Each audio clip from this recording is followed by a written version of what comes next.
ये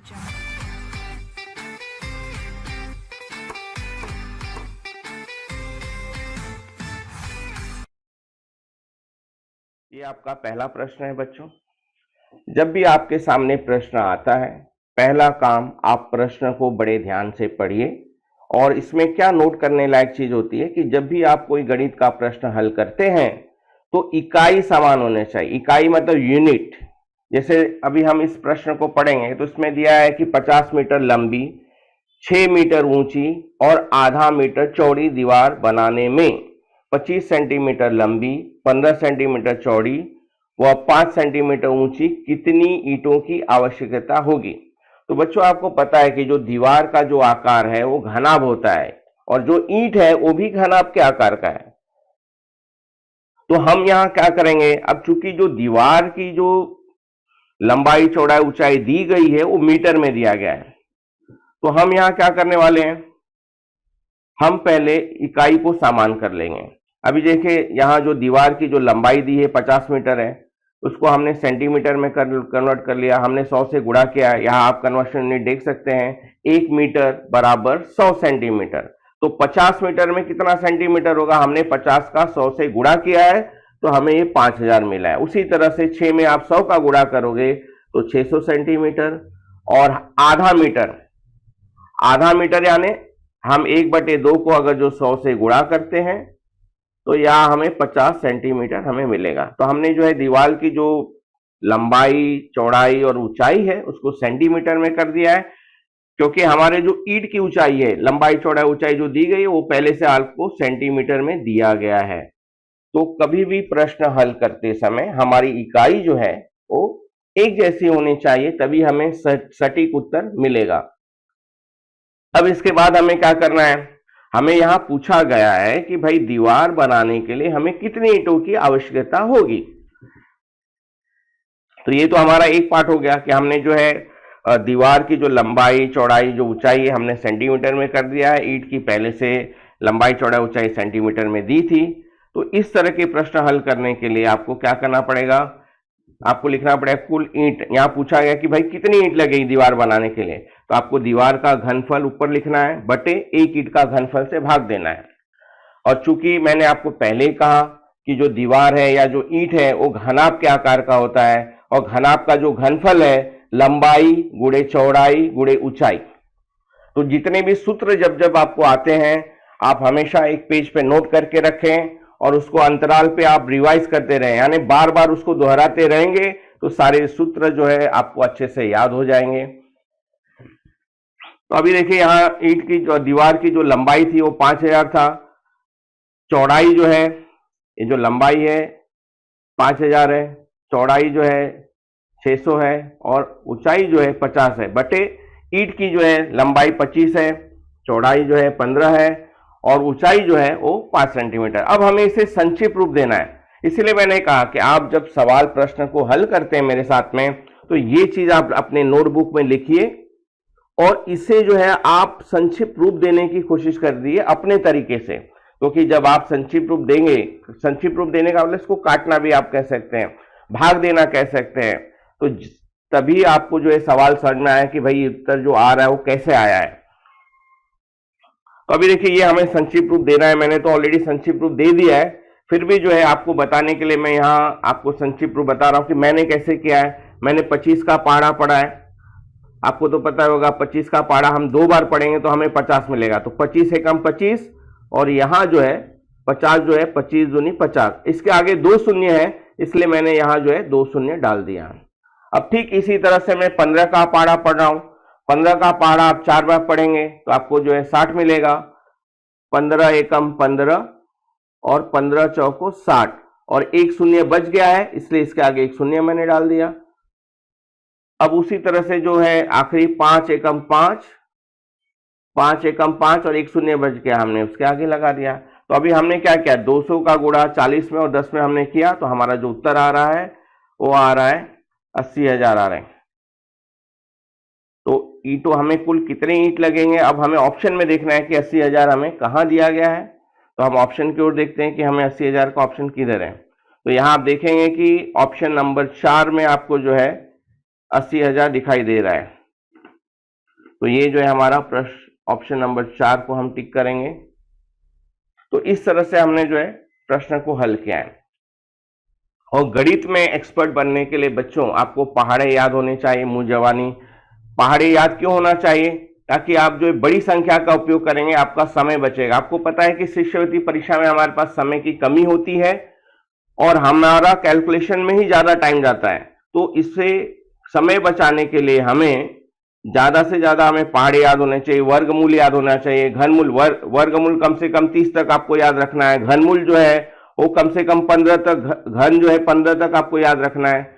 तो इससे क्या होगा, आपका जो कैलकुलेशन होगा उसके लिए बहुत कम समय लगेगा और आप आसानी से कर सकते हो। अब आते हैं प्रश्न क्रमांक 2 पे। लंबवृत्तीय बेलन के आकार वाली टंकी के आधार की त्रिज्या 14 सेंटीमीटर है। तो हमें जब भी आप इस तरह के प्रश्न करोगे, पहली बार आप करोगे, तो आप कच्ची आकृति बना लो ताकि आपको भी प्रश्न समझ में आए। तो देखिए जो यहाँ टंकी का जो आकार दिया गया है, लंबवृत्तीय बेलन दिया गया। तो देखिए मैंने यहाँ जो है टंकी बना दी, लंबवृत्तीय बेलन बना दिया है और टंकी से संबंधित जो भी जानकारी दी गई है उसके नीचे देखिए मैंने लिख दिया है कि त्रिज्या मुझे जो है 14 सेंटीमीटर दिया गया है। टंकी में पानी भरा है, उस पानी में 14 सेंटीमीटर लंबा, 11 सेंटीमीटर चौड़ा तथा 12 सेंटीमीटर ऊंचा धातु का एक टुकड़ा डालने पे टंकी में पानी की ऊंचाई में कितनी वृद्धि होगी। तो आप अब प्रश्न को पहले एक बार पढ़िए, समझिए कि वहां क्या दिया गया है। तो प्रश्न में एक चीज समझ में आता है कि एक टंकी है, अब टंकी में कुछ पानी भरा हुआ है, उस टंकी में ये जो घनाभ का टुकड़ा जो है उठाकर टंकी में डाला गया है। तो जब आप टंकी में ये जो घनाभ डालोगे तो आपको पता है कि जो है पानी में का जो स्तर होगा वो बढ़ेगा। आर्किमिडीज का सिद्धांत के हिसाब से जो है कोई भी वस्तु जब आप पानी में डालोगे तो पानी के जो स्तर में जो वृद्धि होगी उस वस्तु के घनफल के बराबर होगी। और पानी में डालने के बाद आपको इस तरह का दिखाई देगा कि हमने घनाभ को जो है उठा के जो है टंकी में डाल दिया है। पानी का स्तर पहले मान लीजिए कि यहां था, अब जो है पानी का स्तर थोड़ा सा ऊपर आ गया है। तो प्रश्न में यही पूछा गया है कि पानी के स्तर में कितनी वृद्धि होगी। और बच्चों आपको पता है कि पानी जो है बर्तन के आकार का, पानी का कोई आकार नहीं होता है, जिस बर्तन में आप डालोगे वो उसी का आकार लेगा। चूंकि हमारी टंकी जो है बेलन के आकार की है तो हम ऐसा मानकर चलेंगे कि जो पानी का जो आकार है वो बेलन का आकार हो गया। तो हमें कौन से सूत्र पे करना है, पानी का घनफल यानी बेलन का जो घनफल होगा वो घनाभ के घनफल के बराबर होगा। पानी का जो हमने घनफल लिया है यानी पानी का आकार अभी हमने क्या मान के चला है कि वो बेलन का आकार है, क्योंकि पानी जो टंकी में था तो इसलिए जो पानी का घनफल यानी बेलन का घनफल, बेलन का जो घनफल होगा वही हमने लिया है बराबर घनाभ का घनफल। ये आर्किमिडीज के सिद्धांत के हिसाब से है। तो अभी इसका जो घनफल का जो सूत्र है बेलन का, पाई आर स्क्वायर एच है और घनाभ का घनफल लंबाई गुणे चौड़ाई गुणे ऊंचाई है। आपको जो भी जानकारी दी गई अब इस सूत्र में आप डाल दीजिए। पाई का मान आपको पता है 22/7 है। त्रिज्या जो है हमें वहां दिया गया है 14, आर स्क्वायर है यानी आर गुणे आर यानी 14 गुणे 14 होगा। इसकी ऊंचाई तो हमें पूछा है कि भाई कितनी होगी, ये हमारे पास नहीं है, बाकी सारी जानकारी हमारे पास दिया गया है। लंबाई जो है, जो घनाभ जो है उसकी लंबाई जो है 14 सेंटीमीटर है, चौड़ाई जो है 11 है और जो ऊंचाई है वो 12 है। अब ये h निकालने के लिए आप क्या करोगे, आपने क्या क्या सूत्र लिखा, कंपेयर कर दिया। अब आगे का जो हिस्सा है तो आपको हमेशा ध्यान में रखना है, समीकरण आपने पढ़ा होगा और समीकरण को मैं आसान तरीके से बता दूं कैसे हल करेंगे। इसके नीचे देखिए जो है हर नहीं है तो आप एक लिख सकते हो, इसके नीचे भी हर नहीं है तो आप एक लिख सकते हो। अब हमें क्या करना है, गुणात्मक प्रतिलोम लेकर ये सारी चीजें, कौन सी, इन सारी चीजों को आपको राइट साइड पे लेके जाना है, क्योंकि h को जब आप अकेला करोगे तभी आप उसका मान ले पाओगे। तो इसके लिए हम क्या करेंगे, इसका हम गुणात्मक प्रतिलोम लेंगे। गुणात्मक प्रतिलोम समझते हो बच्चों, उल्टा करना है। जैसे यहाँ 22/7 है तो देखिए यहाँ हमने 7/22 से गुणा कर दिया, यहाँ 14/1 है तो हमने 1/14 कर उल्टा कर दिया हमने, यहाँ भी 14/1 है तो यहाँ 1/14 कर दिया। तो इस तरह से गुणात्मक प्रतिलोम ले जाकर आप राइट साइड पे ले जाओगे। अब यहाँ आप पहुंच गए। अब इसके बाद का जो स्टेप होगा, अब यहाँ हमें संक्षिप्त रूप देना है। संक्षिप्त रूप यानी हमें काटना है, तो संक्षिप्त रूप देना है, भाग देना आप कह सकते हो। तो यही जो कैलकुलेशन होता है, अब लोग यहीं जाकर फंस जाते हैं। तो ये जो कैलकुलेशन है इसको आप सावधानी से आप अपने नोटबुक में लिखें और साथ में आप भी करिए। आप देखिए आप काट पा रहे हैं, संक्षिप्त रूप दे पा रहे हैं कि नहीं दे पा रहे हैं। तो अभी यहां कैसे संक्षिप्त रूप दिया वो मैं आपको बता देता हूं। अब देखिए यहां जो है, पहले तो आपको पता है कि 11 दो बार हम काटेंगे तो 22 आता है। ये 14, देखिए ये 14 और ये 14 मैंने काट दिया है। अब 11 का पारा मुझे पता है, 11 एकम 11 और 11 दूनी 22। अब जो है यहां 2 बचा है, तो ये 2 जो है, देखिए 2 एकम 2, ये जो 2 एकम 2 और यहां जो है आपके पास 6 बचेगा, 2 छके 12। अब आप देख सकते हैं कि एक जगह और बचा है, 7 बचा हुआ। ये जो 7 है कहां, यहां 7 एकम 7 और ये जो 7 दूनी 14 और फिर लास्ट का जो है 2 एकम 2 और 2 तिहाई 6। तो आप देखें कि पूरा सब हमने काट दिया, हमारे पास आ रहा है उत्तर 3। तो हमारा इसलिए यहां जो ऊंचाई है हम कह सकते हैं कि पानी के स्तर में जो वृद्धि होगी वो 3 सेंटीमीटर की होगी। अब हम देखते हैं कि ऑप्शन में हमारे पास 3 सेंटीमीटर कहां दिया गया है। तो प्रश्न में आप देखेंगे कि यहां जो है आपको 3 सेंटीमीटर आपको ऑप्शन नंबर 1 में दिया गया है। तो ये हम इस पे टिक करेंगे, हमारा अंत उत्तर हो गया 3 सेंटीमीटर की वृद्धि होगी। और जो भी प्रश्न होंगे यही तरीका है। परीक्षा में ऐसे भी हो सकता है कि घनाभ की जगह आपको गोला दे सकते हैं, शंकु दे सकते हैं। ये जो आकार है ये परीक्षा में बदल सकता है, लेकिन जो आपका सवाल लगाने का जो तरीका है वो कभी नहीं बदल सकता। अगर जो आपने सवाल को अच्छे से समझ लिया है तो आप इस प्रकार के किसी भी सवाल को हल कर सकते हैं। अब प्रश्न क्रमांक 3 पे आते हैं। किसी लंब वृत्ताकार कुएं की त्रिज्या 2 मीटर तथा गहराई 14 मीटर है। कुएं के आंतरिक पृष्ठभाग का प्लास्टर करने के लिए 30 रुपये प्रति वर्ग मीटर की दर से कुल कितना खर्च आएगा। तो आपको पता है कि जो कुएं का जो आकार है वो बेलन का आकार होता है और जो प्लास्टर होगा तो कुआं क्योंकि जमीन के अंदर होता है तो अंदर के भाग पे प्लास्टर होगा। इस तरह का आपका समझो एक मैंने बना दिया कुआं है। और इसमें क्या ध्यान देने लायक बात होती है बच्चों कि जो नीचे का जो हिस्सा होता है इसको हम कभी प्लास्टर नहीं करते, क्योंकि इसी में से पानी आता है। आप इसको अगर जो सीमेंट लगा दोगे तो कुएं में पानी आना बंद हो जाएगा। तो चूंकि हमें पानी की जरूरत है तो ये जो निचला हिस्सा है यहाँ हम प्लास्टर नहीं करते हैं, ये चीज आपको ध्यान में रखना है। तो अभी बचा कौन सा हिस्सा है, तो आपका बच्चा जो मैं ग्रीन से कर रहा हूं ये, तो हमें मतलब कहने का अर्थ है कि हमें वक्र पृष्ठभाग का क्षेत्रफल निकालना है, वक्र पृष्ठभाग। तो हम अभी आपको पता है कि बेलन का जो वक्र पृष्ठफल का जो सूत्र है 2 पाई RH है। पाई का मान नहीं दिया रहता है, पहला आप 22/7 लेंगे। परीक्षा में अगर जो मान नहीं दिया तो आप शुरुआत 22/7 से करिए और अगर जो नहीं संक्षिप्त रूप दे पा रहे तब जाके आप 3.14 लिखेंगे। हमेशा पाई की शुरुआत आप 22/7 से करिए। मैं बहुत ही महत्वपूर्ण चीज आपको बता रहा हूं परीक्षा में। जैसे यहाँ आपको पाई का मान नहीं दिया गया है, कहीं आपको पाई का मान नहीं दिख रहा है, तो आप शुरुआत जो है 22/7 से करेंगे और संक्षिप्त रूप काटने में मतलब अगर जो नहीं कट रहा है तो जाके आप पाई का मान बदल देंगे 3.14। क्योंकि यहां संक्षिप्त रूप हम देने पे हमें समझ में आ रहा है कि यहां संक्षिप्त रूप हम दे सकते हैं। तो देखिए यहां जो है हमने सूत्र लिख दिया, पाई का मान 22/7 किया। इस 2 तो पहले से सूत्र में था। रेडियस त्रिज्या यहां आपको 14 मीटर दी गई, वही हमने यहां 14 लिया। 14 का ये वर्ग है, 14 है ये। और हाइट जो है, ऊंचाई, कुएं की जो ऊंचाई जो है, देखिए किसी लंब वृत्ताकार कुएं की त्रिज्या 2 मीटर है, सॉरी, और जो गहराई यानी ऊंचाई जो है 14 मीटर है।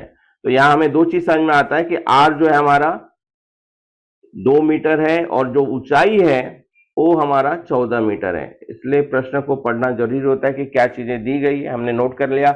अब इस सूत्र में हम डाल रहे हैं 2 गुणे पाई का जो मान है वो 22/7 है, त्रिज्या हमारा 2 मीटर है और ऊंचाई जो है वो 14 है। अब इसको संक्षिप्त रूप देना है। तो देखिए यहाँ काटा गया पहले से 7 एकम 7, 7 दूनी 14, 2 का गुणा 22 में किए तो 44 हो गया और 2 का गुणा इस 2 में किए तो 4 हो गया। तो 44 का गुणा 4 में करने पे आपको आ रहा है 176 वर्ग मीटर। और जो क्षेत्रफल होता है हमेशा वर्ग में रहता है, घनफल हमेशा घन में रहेगा। क्योंकि आपको इस तरह से लिखना है, आप ऐसे भी लिख सकते हो वर्ग मीटर अब यहां आपको दर दिया गया है, तो दर क्या दिया गया है? 30 रुपए प्रति वर्ग मीटर। यहां देखिए आपको दर दी गई है 30 रुपए। रेट जो है आपका, दर यानी रेट जो है 30 रुपए के हिसाब से आपको लगा है। तो यहां हम 30 से गुणा करेंगे, जो अभी हमारा क्षेत्रफल आ गया है, और गुणा करने के बाद हमारा जो उत्तर आ रहा है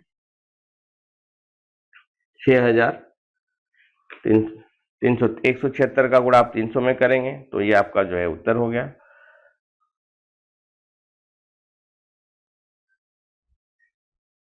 ये आ रहा है 5280 आ रहा है। तो अब हम जो है प्रश्न में देखते हैं कि हमारा जो ऑप्शन है 5280 रुपये कहाँ है। तो यहाँ आपको ऑप्शन नंबर 2 में दिखेगा, 5280 रुपये दिख रहा है।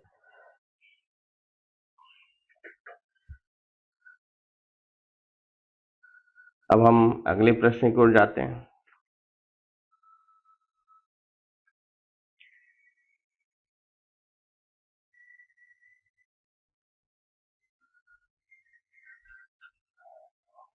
प्रश्न क्रमांक 4 है, किसी हौदे की लंबाई 4 मीटर, चौड़ाई 1.5 मीटर तथा ऊंचाई जो है 1 मीटर है। इस हौदे में पूरी तरह से पानी भरा हुआ है।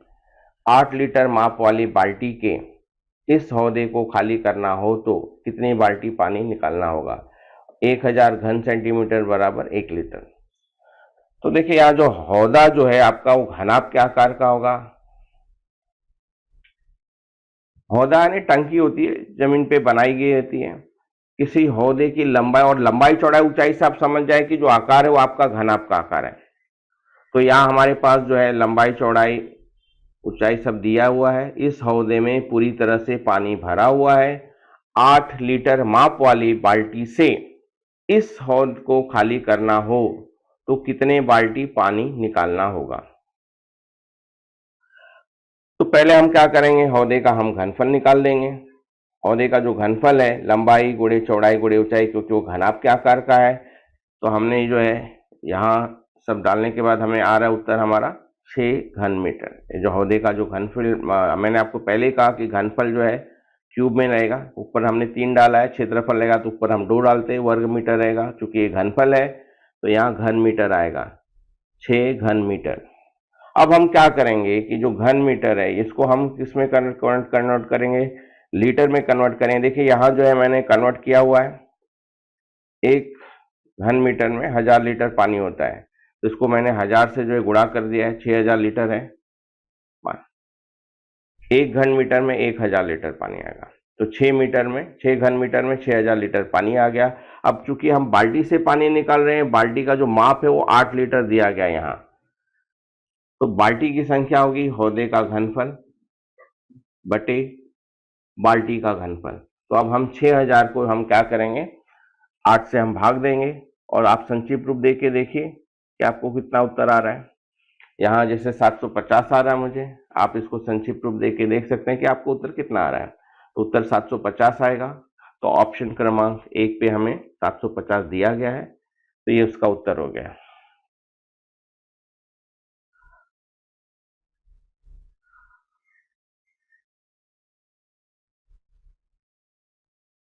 किसी घन की भुजा 6 मीटर है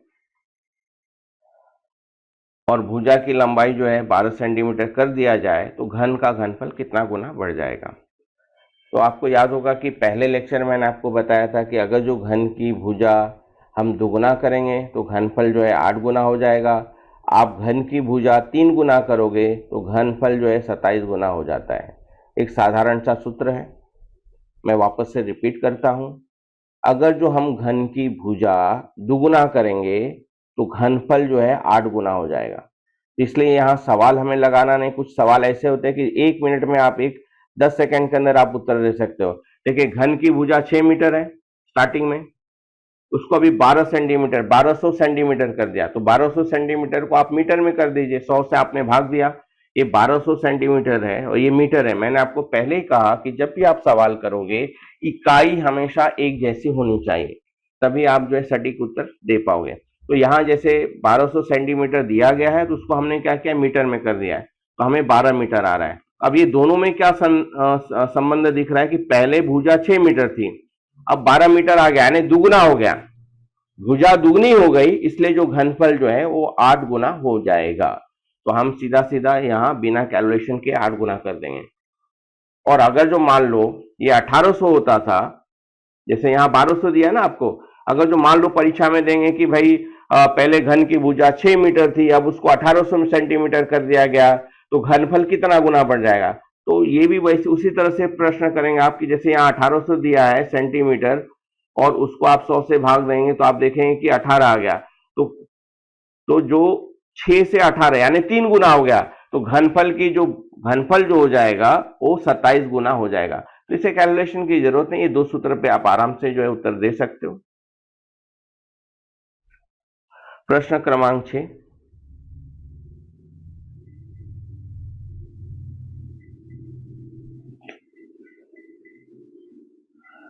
अब देखिए प्रश्न क्रमांक 6 में आपको एक आकृति दी गई है और इस आकृति का जो है घनफल पूछा गया है कि भाई क्या है।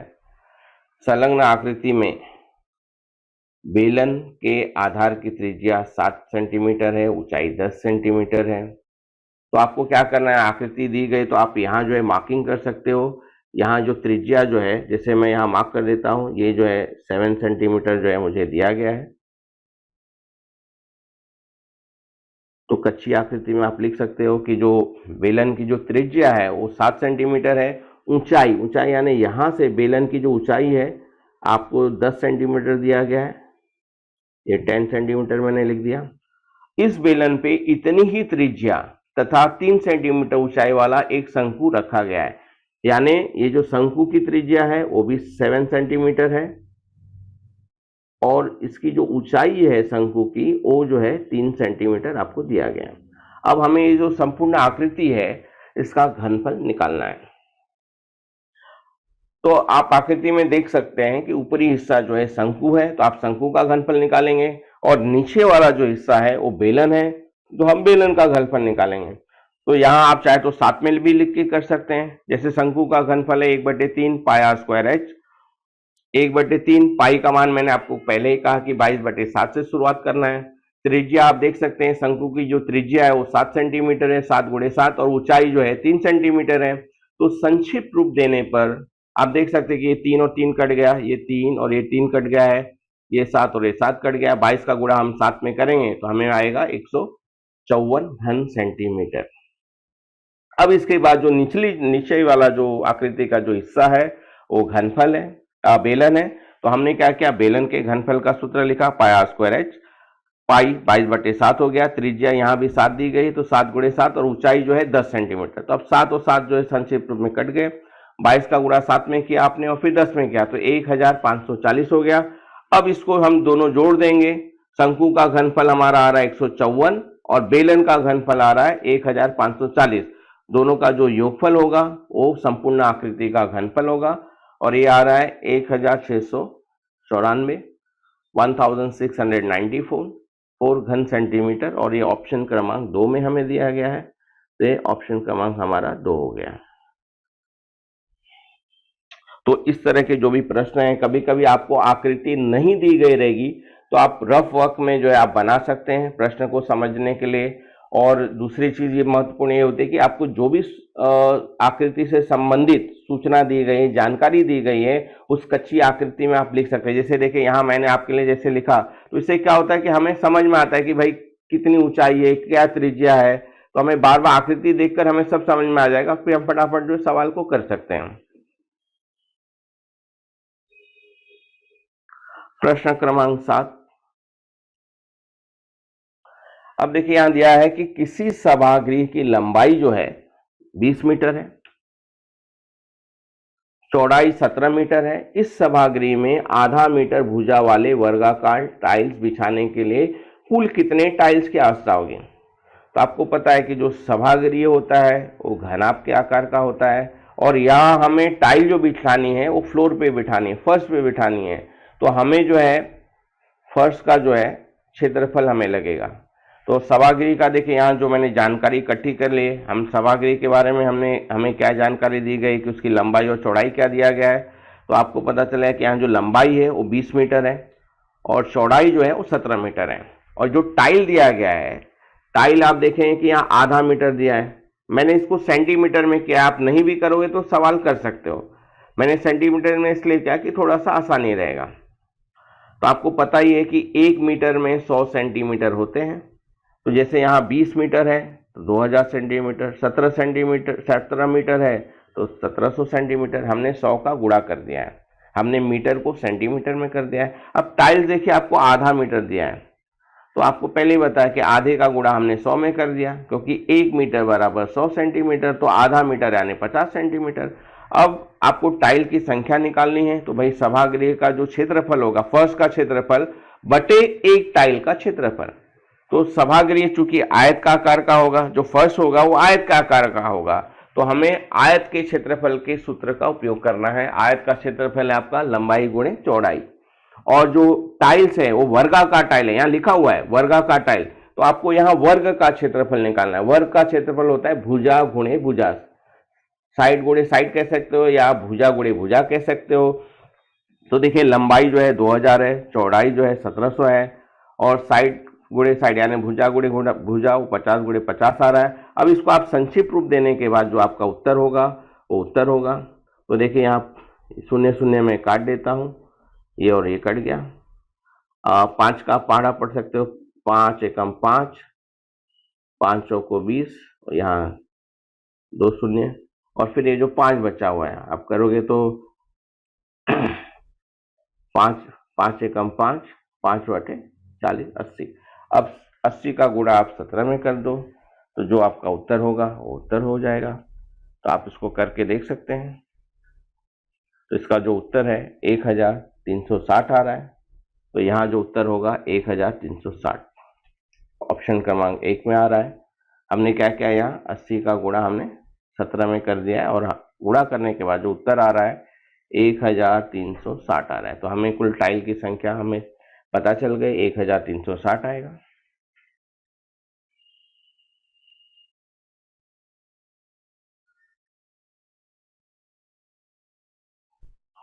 प्रश्न क्रमांक 8 जो है शिष्यवृत्ति के परीक्षा में पूछा गया है, और कई बार ऐसे इस तरह के जो प्रश्न जो है पूछे जाते हैं। 44 सेंटीमीटर लंबाई वाले 2 तारों को लेकर उसमें से एक तार को वृत्ताकार व दूसरे तार को वर्ग के आकार में मोड़ा गया, तो तैयार हुई दोनों आकृतियों के क्षेत्रफल में कितना अंतर होगा।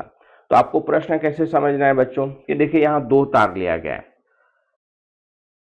प्रश्नों को आप पढ़ के एक बार अच्छे से समझ सकते हैं। जैसे यहाँ मैंने एक तार बना दिया है और दूसरा तार मैंने यहाँ रख दिया है।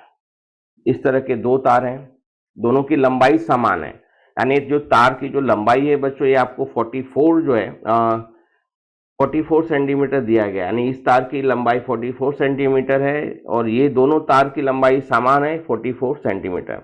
अब प्रश्न में क्या कह रहे हैं कि भाई ये जो तार है, एक तार को मोड़कर ऐसा मोड़कर जो है गोल वृत्त बना दिया गया है, और जो दूसरा तार है उसको मोड़कर वर्ग बनाया गया है। अब कह रहे हैं कि भाई ये दोनों के क्षेत्रफल में कितना अंतर होगा। तो हमें ये समझना है कि भाई तार को मोड़कर बनाया गया है, तो उस वृत्त के लिए हम परिधि कहेंगे, वृत्त के लिए हम परिमिति भी कह सकते हैं, लेकिन परिमिति को हम परिधि कहते हैं वृत्त के लिए। तो ये जो गोला होगा ये आपका 44 सेंटीमीटर होगा, 44 सेंटीमीटर। तो आप कह सकते हैं कि वृत्त की जो परिधि दी गई है वो 44 सेंटीमीटर हो जाएगा। और हमने यहाँ क्या किया है, परिधि का सूत्र लगाया है 2 पाई आर। वृत्त की जो परिधि होती है, परिधि यानी घेरा, तो 2 पाई आर 2 गुणे 22/7। त्रिज्या हमें पता नहीं, हमें त्रिज्या क्यों चाहिए, कि जब तक हमें त्रिज्या नहीं पता होगा हम क्षेत्रफल नहीं पता लगा पाएंगे। तो वृत्त के लिए हम क्या ढूंढ रहे हैं, हम यहाँ त्रिज्या पता लगाने आर पता लगाने की कोशिश करें कि भाई कितना होगा, ताकि हम क्षेत्रफल निकाल सकें।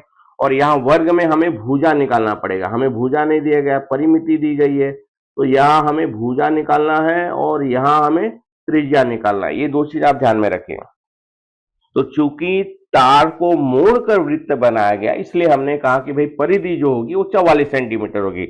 और परिधि के सूत्र से हमने, अब देखिए आगे हम कैसे करेंगे।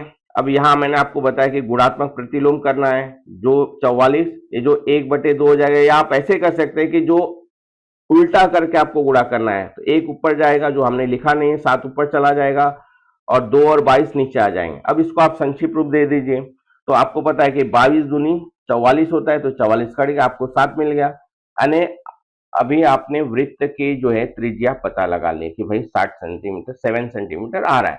अब हम वर्ग की ओर चलते हैं, तो यहां आपको पता है कि वह पी यानी परिमिति, वर्ग की परिमिति होती है 4 गुणे भुजा। परिमिति आपको 44 दी गई। कैसे पता चला 44 है? क्योंकि ये तार को मोड़कर बनाया गया है, इसलिए वो चीज आपको ध्यान में रखना है कि तार की लंबाई जो 44 है और उस तार को मोड़कर ही वर्ग बनाया गया है, इसलिए वर्ग की जो परिमिति होगी वो हमने 44 सेंटीमीटर लिया हुआ है।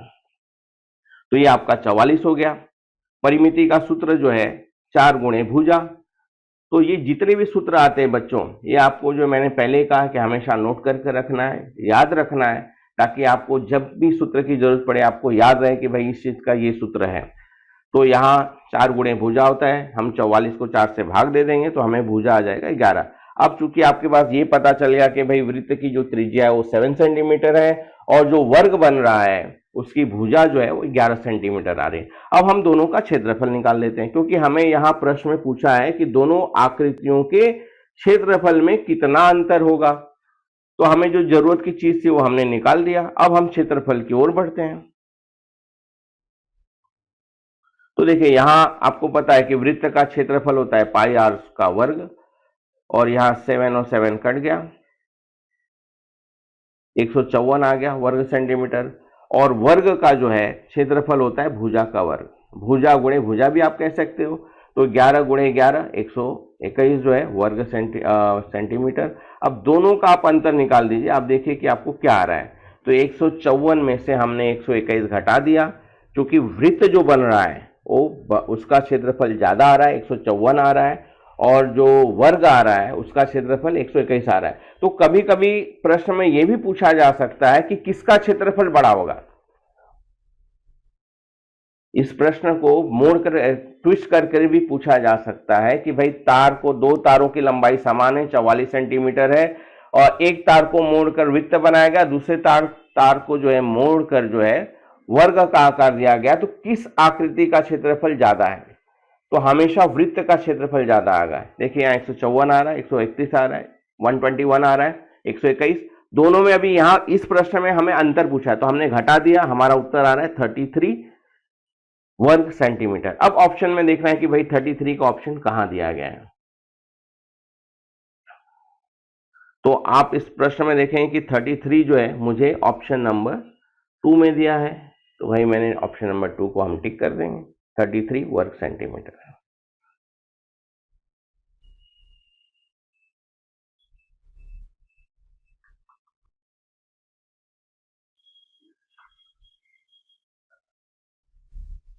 प्रश्न नंबर 9 सबसे महत्वपूर्ण प्रश्न है, और काफी लोग को जो है समझ में नहीं आया होगा। ये प्रश्न जो है स्कॉलरशिप एग्जाम में जब पूछा गया था तो बहुत सारे बच्चों को इस प्रश्न में दिक्कत हुई थी। ये स्कॉलरशिप का ही प्रश्न है। नीचे दी गई आकृतियों के सभी वर्ग सर्वांग सम है। तो आपको एक चीज ध्यान में रखना है कि जो आकृति बनी है, ये जितने भी ये सब वर्ग है, और इनकी मतलब जो शेप है वो एक जैसा है। भले यहाँ आकृति में आपको शेप एक जैसा नहीं दिख रहा होगा, लेकिन मान के चलिए कि जो सर्वांग सम का मतलब ये होता है बराबर। तो यहाँ जो है जो भी वर्ग बना है वो एक समान है, और पूरी आकृति का जो क्षेत्रफल है वो आपको 54 वर्ग इकाई दिया गया है। इस आकृति की परिमिति कितनी होगी? तो पहले आपने प्रश्न को पढ़ लिया। कभी भी प्रश्न को बार बार पढ़िए, समझिए कि उसमें क्या दिया गया है। तो प्रश्न को पढ़ने से हमें एक चीज समझ में आ गया कि जो आकृति बनी है वो वर्ग है, और संपूर्ण आकृति, एक वर्ग का नहीं, पूरी आकृति का जो क्षेत्रफल है वो 54 वर्ग इकाई दिया गया है। वर्ग इकाई मतलब चाहे वो सेंटीमीटर हो चाहे मीटर हो, कुछ भी हो, वो हमें पता नहीं, इसलिए हमने वहां इकाई लिखा हुआ है। तो इस आकृति की परिमिति कितनी होगी? तो अब इसको हल करने के लिए हम क्या करेंगे? पहले हम एक वर्ग का, देखिए यहां मैंने आपके लिए आसान बना दिया है। मैंने जो है जो आकृति दी गई थी उसको नंबरिंग कर दिया है। तो 1 2 3 4 5 6, मुझे ये समझ में आ रहा है कि कुल वर्ग जो है मुझे 6 दिए गए हैं। कुल क्षेत्रफल जो है 54 दिया गया है, आपको प्रश्न में वहां दिया गया 54। तो आप क्या करेंगे, एक वर्ग का क्षेत्रफल निकालेंगे। यहां वर्ग की संख्या है 6 और पूरा क्षेत्रफल जो है वो 54 है। तो आप 54 को 6 से भाग देंगे, 9 वर्ग इकाई आपका क्षेत्रफल हो गया। तो यानी आपको क्या समझ में आ रहा है कि जो एक वर्ग का जो क्षेत्रफल है वो 9 स्क्वायर सेंटीमीटर आ रहा है। तो अब इससे एक वर्ग की भुजा निकाल दीजिए। वर्ग का क्षेत्रफल होता है भुजा का वर्ग, वर्ग का क्षेत्रफल चूंकि आपने यहां निकाला हुआ है 9 सेंटीमीटर, तो 9 बराबर भुजा का वर्ग। अब हम दोनों पक्षों में क्या करेंगे, वर्गमूल निकालेंगे, यहां भी और यहां भी हम वर्गमूल निकालेंगे। तो 9 का वर्गमूल होता है 3 और ये वर्ग हट जाएगा, भुजा 3 आ रही है। यानी एक वर्ग की भुजा जो है वो 3 सेंटीमीटर है। हमें भुजा इसलिए चाहिए कि परिमिति वहां पूछा था। परिमिति का अर्थ है बच्चों घेरा, मैं बार बार रिपीट कर रहा हूं, परिमिति यानी घेरा, आपको घेरे पे ध्यान देना है। अब आइए परिमिति कैसे निकालेंगे। तो देखिए यहां मैंने क्या किया है, परिमिति आप जानते हो क्या करना पड़ेगा, ये जो है बाउंड्री, देखिए मैं जो रेड से कर रहा हूं ये परिमिति आपको निकालने, ऐसे आपको जाना पड़ेगा इस तरह से। तो मैंने आपकी सहूलियत के लिए क्या किया है कि उनको जितने भुजा हो रहे उनको मैंने गिन लिया है। या तो आप जोड़ते हुए जाइए, कैसे, जैसे आप ऐसे भी कर सकते हैं, 3 फिर 6, 3 का पारा पढ़ते जाइए, 9, तो ऐसे करने में आप भूल जाए। तो सबसे पहले आप क्या करिए, ये थोड़ा सा आपको कठिन लगेगा, तो आप केवल भुजा गिन लीजिए कि कितनी साइड है। तो देखिए मैंने यहां नंबरिंग तक करके रखा है आपके लिए। तो जैसे मैं गिन रहा हूं, ये 1 हो गया, 2 नंबरिंग क्या हुआ है, 3 4 5 6 7 8 9 10 11 12 13 14 15 16 17 18, तो कुल भुजा आ रही 18। एक भुजा की लंबाई आपको पता है कि 3 है, हमने अभी पीछे निकाला, तो 18 का गुणा हम 3 में कर देंगे, हमारा आ रहा है 54 इकाई। तो हमारी जो परिमिति हो जाएगी वो हमारी है 54 इकाई। और अभी ऑप्शन में देखते हैं कि 54 कहां दिया गया है। तो यहां आप देखोगे कि प्रश्न में जो हमें 54 जो है ऑप्शन नंबर 1 में हमें दिया गया है कि भाई 54 वर्ग इकाई। तो इस तरह से हमने जो है इस प्रश्न को हल कर दिया।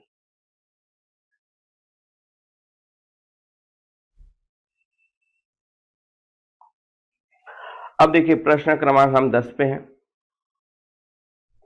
नीचे आयताकृति बाग की आकृति दी गई है, बाग की लंबाई 40 मीटर है, चौड़ाई 28 मीटर है और इस बाग के मध्य भाग में 2 मीटर लंबाई वाला ऊर्ध्वाधर तथा क्षैतिज रास्ता बनाया गया है, उस रास्ते का क्षेत्रफल कितना होगा। तो इस तरह की ये आकृति आपको शायद दी गई पहले से, इसमें आपको क्या क्या जानकारी दी गई है उसको आप नोट करेंगे। जैसे आपको जो लंबाई है ये 40 मीटर दिया गया है, जो चौड़ाई है वो 28 मीटर दिया गया है और ये जो रास्ता जो बनाया गया है ये रास्ते की जो चौड़ाई है वो 2 मीटर है। और हमें यहाँ प्रश्न में पूछा गया है कि ये जो रास्ता है, रास्ता देखिए ऐसे भी बना है, ऊर्ध्वाधर और क्षैतिज, ये ऊर्ध्वाधर हो गया और ये क्षैतिज जो है ऊर्ध्वाधर और क्षैतिज, इस रास्ते का हमें क्षेत्रफल निकालने के लिए पूछा गया कि भाई इस रास्ते का क्षेत्रफल कितना होगा। अब इस प्रश्न को हल करने के लिए मैंने यहां आकृति एक बनाई है, देखिए यहां मैंने सब मार्क कर दिया है कि भाई क्या चीज क्या कितना दिया गया है। इस आकृति को आप देखेंगे जो मैंने वहां लिखा, ये 40 है, ये 28 है, चौड़ाई जो 28 है और ये जो रास्ते की जो चौड़ाई ऐसे भी 2 मीटर है, ये 2 मीटर है और ऐसे भी 2 मीटर है। तो अब हमें क्या करना है, रास्ते का क्षेत्रफल निकालना है। तो हम क्या करेंगे, ऊर्ध्वाधर रास्ते का क्षेत्रफल यानी जो इस तरह का जो रास्ता जा रहा है इसका क्षेत्रफल, ये आयत आपको दिख रहा है, रास्ता नहीं कौन सा आकार का है, आयत है, तो आप आयत का क्षेत्रफल लेंगे। अभी देखिए लंबाई जो होगी बच्चों, आपको क्या ध्यान देना यहाँ कि ये जो लंबाई है, देखिए ये आपकी लंबाई होगी क्योंकि ये रास्ते के समांतर है, लंबाई के समांतर है, ये आपका 40 है इसलिए ये भी 40 हो जाएगा। दूसरा चौड़ाई, तो चौड़ाई की अगर जो हम बात कर रहे हैं तो ये जो चौड़ाई हमें 2 मीटर दिया गया है इसलिए यहां हमने 40 का गुणा 2 से कर दिया, ठीक है। अब हम उस पे आते हैं। अब ये जो रास्ता है ये वाला, इसको हम चौड़ाई से कंपेयर करेंगे। चौड़ाई चूंकि 28 है तो इसलिए हमने यहाँ 28 लिखा, मतलब इससे आयत की चौड़ाई से हम तुलना कर रहे हैं, ये 28 है इसलिए हमने इसको जो इस रास्ते की जो लंबाई है उसको हमने 28 मान लिया। अब जो चौड़ाई की बात करें तो आपको पता है कि रास्ते की जो चौड़ाई है 2 मीटर दिया गया था, ये जो है आपका 2 मीटर है इसलिए 28 गुणे 2 होगा। अब लास्ट में हमने छोटे वर्ग का क्षेत्रफल क्यों घटाया, उसका एक रीजन मैं आपको बता रहा हूं मैं। आप यहाँ देखिए कि हमने यहाँ घटाया हुआ है। क्यों घटाया है? कि जब आपने इस रास्ते का क्षेत्रफल लिया, देखिए एक बार ध्यान से देखिए यहाँ आकृति में, ये हमने जब रास्ता लिया तो ये पार्ट है ऑलरेडी कवर हो चुका था, ठीक है। ये हमने ऑलरेडी इसका क्षेत्रफल 40 गुणे 2 निकाला है। और जब आप दूसरे रास्ते पे जा रहे हो, इस रास्ते पे कर, तो आप देखोगे कि ये क्षेत्रफल वापस दोबारा आ गया है, इसलिए हमने इसको जो है यहां घटा देना है। तो ऊर्ध्वाधर रास्ते का क्षेत्रफल धन क्षैतिज रास्ते का क्षेत्रफल ऋण ये जो छोटा सा जो वर्ग है 2 बार गिना जा गया है, इसलिए हमने एक बार उसको घटाया है। तो 40 गुणे 2 धन 28 गुणे 2 ऋण 2 गुणे 2, क्योंकि वर्ग है ये। तो 80 धन 56 ऋण 4। तो ये हमारा पूरा हल करने के बाद उत्तर आ रहा है 132। अब ऑप्शन में देख रहे हैं कि 132 कहां है। तो अब आपको दिखेगा कि यहां 132 का ऑप्शन जो है प्रश्न क्रमांक 4 में, ऑप्शन नंबर 4 में दिया गया है 132 वर्ग सेंटीमीटर। तो ऐसे प्रश्न आसानी है, एक दो बार आप इस तरह के प्रश्न हल करोगे तो आप परीक्षा में आराम से कर लोगे। एक प्रश्न और बता रहा हूं, 452 मीटर लंबे व 322 मीटर चौड़े एक आयताकार बाग के बाहरी ओर से सटकर 11 मीटर चौड़ा एक रास्ता बनाया गया, तो उस रास्ते का क्षेत्रफल कितने वर्ग मीटर होगा। देखिए प्रश्नों को आप पढ़िए, ये आकृति दी नहीं गई थी, ये जो मैंने बनाया हुआ है, प्रश्न को पढ़ने पे ये समझ में आ रहा है कि 452 मीटर लंबे और 322 मीटर चौड़े एक आयताकार बाग के, तो ये आयताकार बोला तो हमने एक आयत बना लिया, ठीक है। यहां जो है ये 452 जो मैंने ऑलरेडी यहां लिखा हुआ है 452 दिया गया है। ये लंबाई जो है 452 है और चौड़ाई जो है आपकी 332, ये जो है दिया गया चौड़ाई जो है आपको 322 दिया गया है। अब उनका कहना है कि एक आयताकार बाग के बाहरी ओर से सटकर 11 मीटर चौड़ा, ये जो बाहरी भाग यहां से सटकर एक ऐसा रास्ता बनाया गया है, ये जो है आपका रास्ता है, उस रास्ते का क्षेत्रफल कितना होगा। तो देखिए मैंने आकृति में आपको बना दिया है, समझा दिया है कि भाई ये लंबाई हमें दी गई है, ये चौड़ाई दी गई है और रास्ता जो बनाया गया है, और रास्ते की चौड़ाई जो है वो 11 मीटर हमें यहाँ प्रश्न में दिया गया है, और हमें इसी रास्ते का हमें क्षेत्रफल निकालने के लिए पूछा गया है। तो इसका क्षेत्रफल बच्चों कैसे निकालेंगे, हमें अंदर वाले आयत का जो है लंबाई और चौड़ाई हमें पता होना चाहिए। तो हमने देखिए लंबाई कैसे निकाला है, आपको पता है कि ये इतना हिस्सा 11 है, ये इतना हिस्सा 11 है, तो हम क्या करेंगे 452 में से 2 बार 11, 11 11 22 होता है, या तो आप 2 बार 11 11 माइनस कर दीजिए। तो 2 बार आप 11 माइनस करेंगे तो आपको जो है अंदर वाले आयत की लंबाई मिल जाएगी। ठीक उसी तरह से अभी आप यहां देख रहे हैं कि जो चौड़ाई जो दी गई है 322 दिया गया, ठीक है। अब आपको पता है कि ये भी 11 है और ये भी 11 है, तो 322 में से 2 बार 11 आप माइनस कर देंगे तो आपको जो है अंदर वाले आयत की जो है चौड़ाई जो है मिल जाएगी। मतलब ये जो है ये आपका उत्तर आ रहा है 300, यानी ये जो हिस्सा है वो 300 आ रहा है। आपको इस तरह से समझना है, ये यहाँ नहीं है, ये 300 मीटर यहाँ आ रहा है। अब जो रास्ते का जो क्षेत्रफल होगा वो होगा बाहर वाले आयत का क्षेत्रफल, देखिए यहाँ मैंने लगाया हुआ है, अंदर वाले आयत की लंबाई हमने निकाल दिया, अंदर वाले आयत की चौड़ाई निकाल दिया। अब रास्ते का जो क्षेत्रफल होगा बाहर वाले आयत का क्षेत्रफल ऋण अंदर वाले आयत का क्षेत्रफल। तो आयत का जो क्षेत्रफल होता है लंबाई गुणे चौड़ाई होती है। ये आ गया 452 का हमने 322 से गुणा किया, और यहाँ 430 का 300 गुणा करेंगे, और जो घटाने के बाद हमारा जो फाइनल उत्तर आ रहा है वो आ रहा है 16,544 वर्ग मीटर। अब 16,544 वर्ग मीटर जहां ऑप्शन में है वो आप देख सकते हैं। तो यहां हमें ऑप्शन नंबर 3 में दिख रहा है, ये हमारा उत्तर हो गया।